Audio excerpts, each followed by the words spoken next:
আসসালামু আলাইকুম। কেমন আছে সবাই?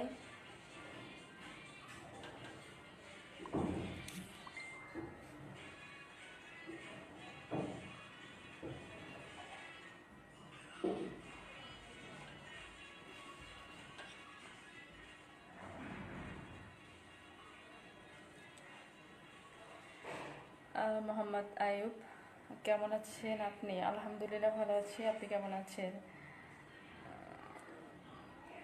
নূর শাহিন ভাইয়া বলছে তোমাকে বউ বউ লাগতেছে। থ্যাংক ইউ ভাইয়া। জামিল ভাইয়া লিখছে কেমন আছে রূপসী? আলহামদুলিল্লাহ ভালো আছি। আপনাদের ভাই কেমন আছেন?